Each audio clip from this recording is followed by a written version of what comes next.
Okay, make sure our units match our values. Are we good to go? No. This needs to add 273 to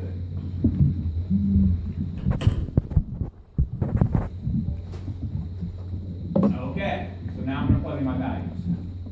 1.00 ATMs, volume of 100 liter, in 0.0821, and then finally temperature of 298. Solving for N, get a value of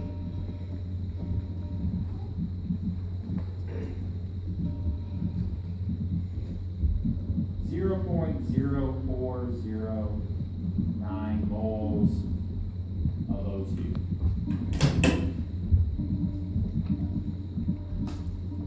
I just divide it over 0.0821, divide it over 298. Okay with that? Okay, now this is where the stoichiometry part comes into play. Now I'm going to take my 0.0409 moles of O2, and what's the one step we always have to use in every stoichiometry problem? Molar ratio. Molar ratio. If I look up here, for every one of these, there are two of those. To use a molar ratio, what unit do we need to be in? Moles. Am I in moles? Let's use the ratio. So, for every 1 mole of this O2, there are 2 moles of my peroxide. Moles cancel out. If you struggled with stoichiometry in chapter 4, oh, here it comes again. You're going to use this stuff over and over and over again. If I stop now and have the moles of peroxide, but we need the what? So then I can use the molar mass. So I'm going to add up 2 hydrogens, 2 oxygens.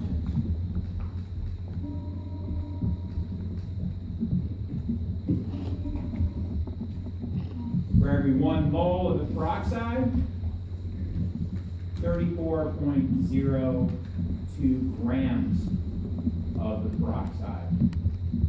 So my grams of peroxide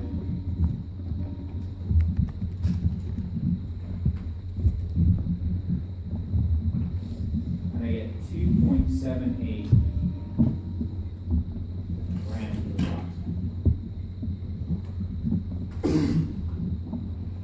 So, if you've got a little bit of stoichiometry, you're going to be okay. If not, you're going to have to practice.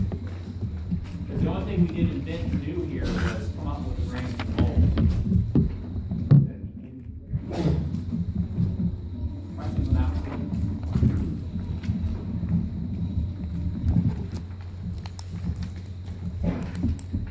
All right, let's do another one. What volume of hydrogen in liters at STP is required to produce 4 moles of HCl by the following reaction? So STP means 1 ATM, right? 0 degrees Celsius. So we've got a pressure involved. They're talking about hydrogen, but they give us some information about HCl. And then on top of it, they give us a balanced equation. So that automatically tells you this is some kind of gas law stoichiometry. So I'm going to write down the information they give me. E, E, N, R, T, because all gas law stoichiometry problems are going to involve that equation. My pressure is 1 ATM. Where did I get that from? STP. My volume, I don't know. Moles, I don't know. This, bright line gives me.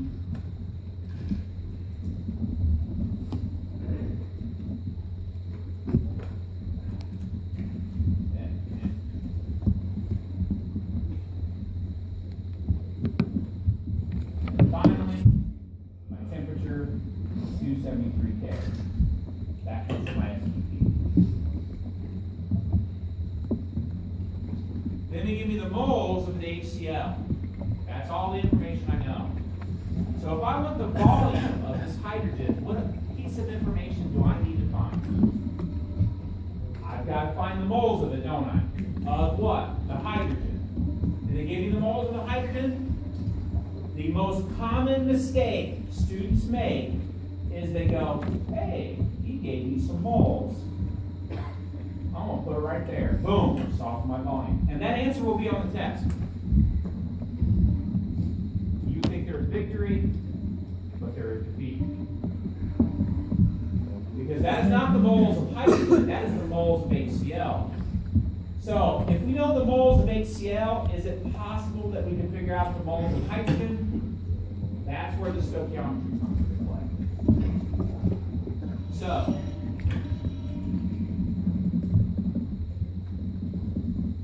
I have 0.400 moles of H2. And for every 1 mole of this H2, there are 2 moles of my HCl. No, you didn't see it.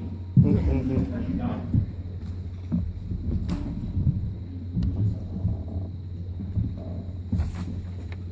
We have moles of HCl.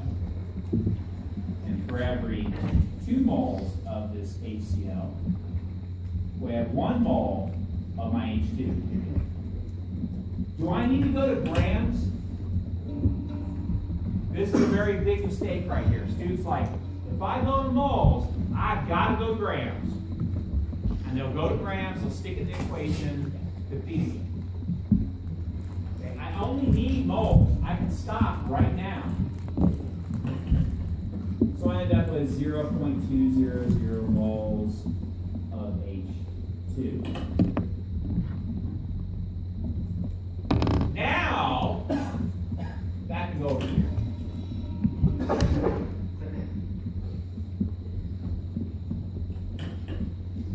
Okay with that?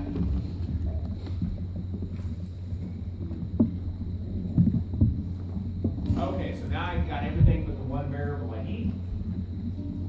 Now it's P equals NRT time. I know this is 1 ATM. I don't know the volume. Moles is 200 moles. 0.00821 atmospheres per liter per mole per day times 273. What unit is my stuff going to come out in? Liters. What if I ask for milliliters? Okay, you got to be able to do that kind of stuff. Watch your units. So I divide over 1.00 ATMs. That's my volume. My volume equals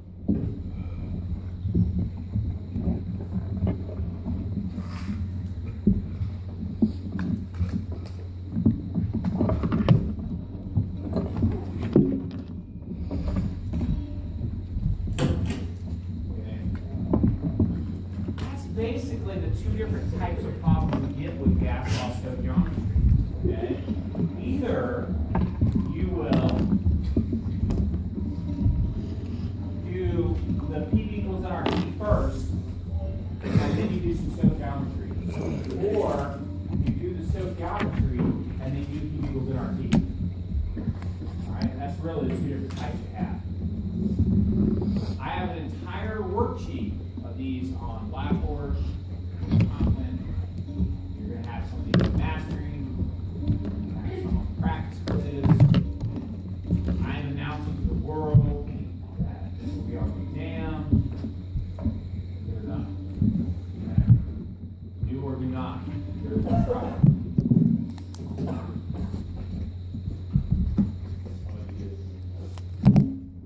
Alright. So, last law. And I can sit there and do them till blue in the face. That the only time I can make this harder, let's just go off a little bit here. The only time I can make this harder is what if I gave you millimeters of mercury there? What would you have to prove? That's it. That's the only way I can make this problem harder. Okay? Is not give you the base unit.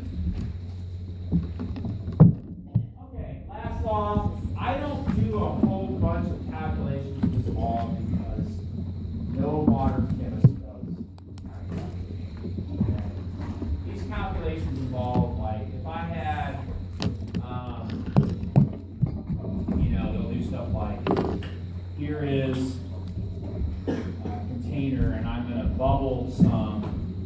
gas through here and collect it here. Okay? So I do some kind of reaction. I generate a gas. Well, how do you collect that gas? That's it right there. You got a beaker upside down, right? Water. Plug the hole in there, right? Gas rises to the top. You collect the gas. Then they want you to ask you, well, what's the partial pressure of the gas you're collecting if the water vapor pressure is X? If I want a gas, I buy it from craft air. Okay? I don't see people doing these kinds of reactions anymore, so I don't do it. But the concept of Dalton's law is important. So if you know the basic concept, I'm happy. Dalton just says that the total pressure, and you need to know the terminology, because you'll see this terminology later on. The total pressure is equal to the sum of the partial pressures. The total pressure is equal to the sum of the partial pressures. I know you need to get famous for this stuff. Okay, so do I have some oxygen in this room? Does it exert a certain amount of pressure? Does it smack into the wall, hinder you, everything? Right? Yes, exert pressure. There's nitrogen in this room. Does it exert pressure? CO2, water. If I sum them together, guess what I get? Total pressure. That's Dalton's law. Okay? So, I expect you to know what a partial pressure is. Okay? And I expect you to know what Dalton's law is. So, on this example here, you would figure the vapor pressure of the water at maybe your P1, then you would figure out what your gas is, and you'd sum them together. Okay?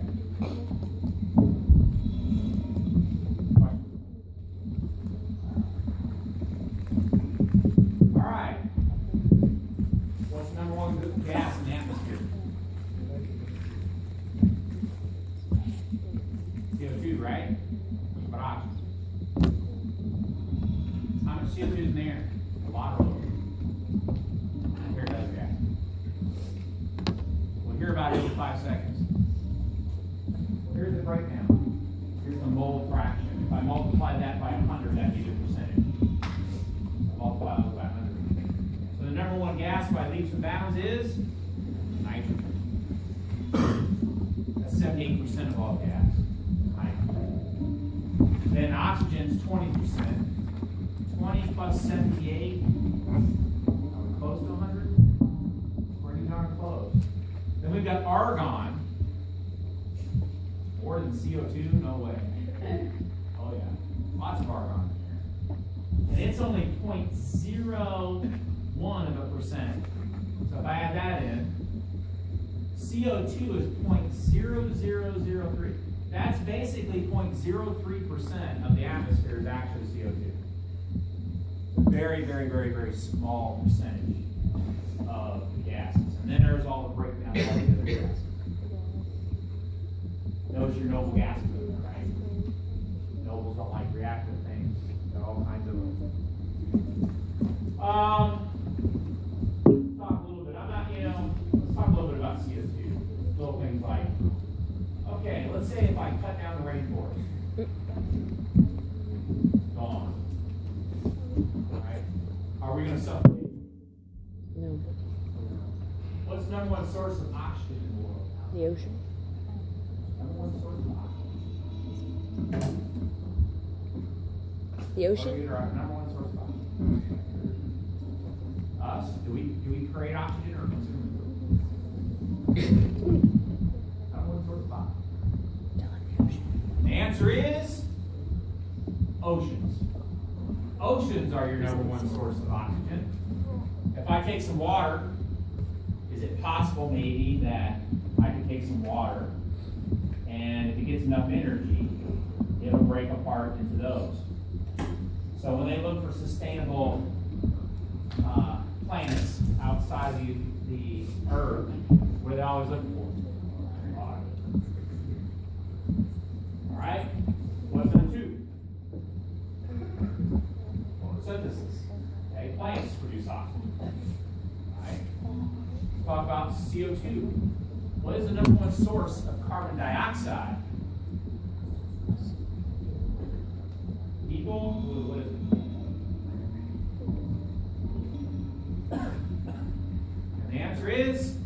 The ocean. The ocean is the number one source of CO2, hands down, not even close. Oh no, it's got to be car emissions, it's got to be power plants, and so on. You have to be very careful when people talk about CO2, because compared to the ocean, anything that man does is insignificant. Now, what's number two? Respiration. Us breathing, not us particularly, ants put more CO2 in the air than all of mankind. You don't like that. Respiration. Okay? There are more ants by mass than are.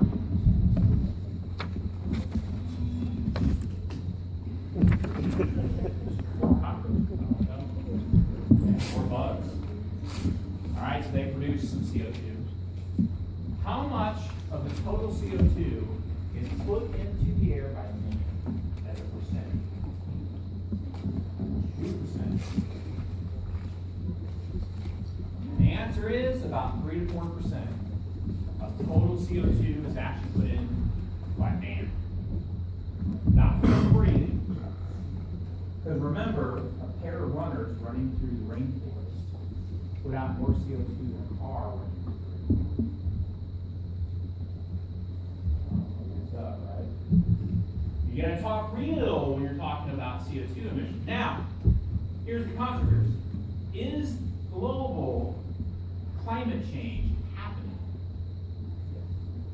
I mean, yeah. I don't know, you hear it on news all the time. One set says this and one set says that. Here's the answer for you, short and simple. Absolutely yes. There is no sane scientist that is left in the world who believes climate change is not happening.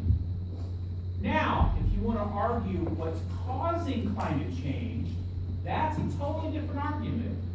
Do you want to argue whether it's man-made or some kind of cycle or along those lines? That's fine. And I get a little irritated by the media because they don't make a distinction. Because they'll say, oh, global warming's not happening. That's absolutely false. There's nobody left. Okay? Now, what they're arguing about is whether this is some kind of hot spot in the sun, some kind of natural cycle, or whatever. Then you also have the argument at, let's say it's man-made. Let's say we cut all the emissions from all the man-made. What effect would it have? That's another argument. Okay, so we've got our economies, we do all this kind of stuff, and then we go, okay, what effect is it actually going to have?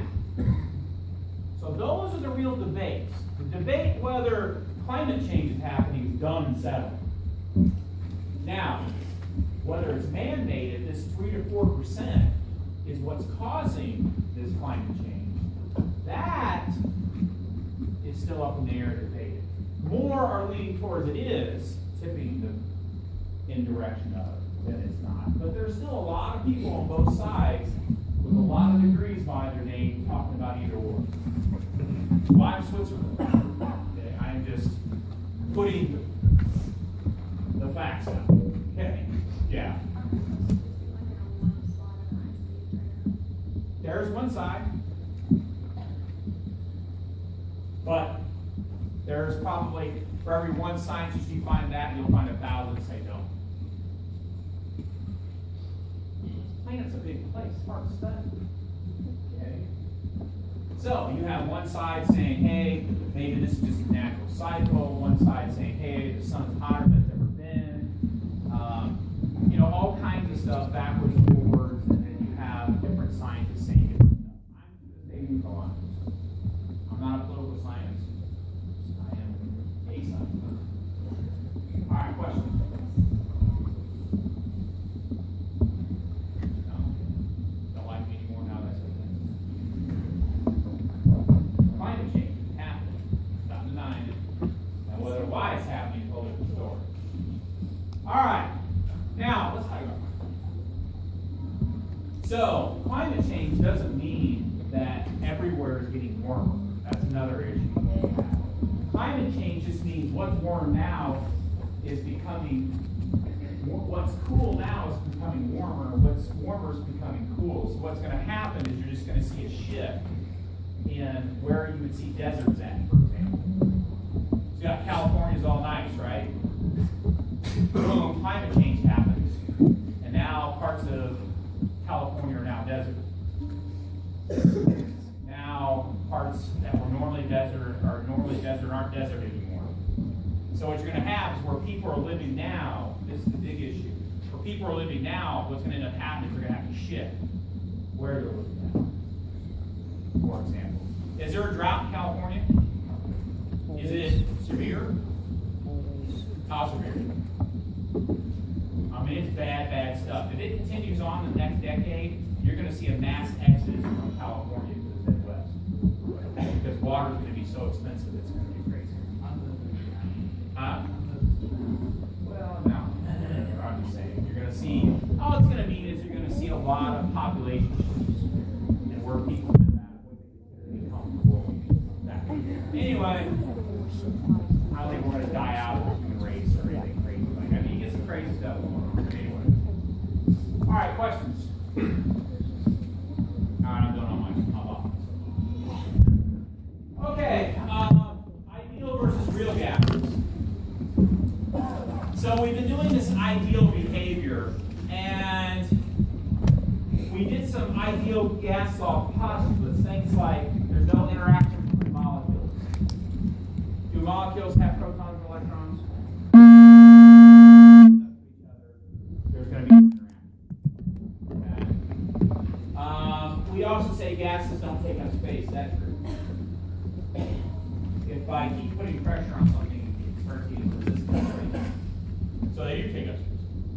So under certain conditions, the attraction that atoms have towards each other and the fact that they take up space affect how they behave. So if you put them in a really small space where they're really close to each other, you're going to see some interaction between the molecules. And now our ideal gas law behavior goes away. So as long as we're not under extreme pressures or they're really, really close together, then this ideal gas law gives us some reasonable numbers. Okay? And that's why we use it a lot in chemistry and physics and everything else. Because it's pretty easy to use. If we put them in a confined space and attraction becomes a problem, we then become this as an equation. You don't need to know this. Okay? This is how a real gas acts. And I always tell you things are more complicated than they actually are. Here they are. So this is those attractive forces between the molecules to get them close to each other, or repulsive forces. And here's the extra volume if we make them really, really, really small and they take up space. So as long as we don't get under extreme conditions where we have a lot of pressure or a little bit of volume, then we can use the ideal gas law. If not, then we have to use the real gas law, which is there. So all I really want you to know is that we make some assumptions. Most of the time, the real gas law works, but sometimes it won't. Okay? And we got a lot to do.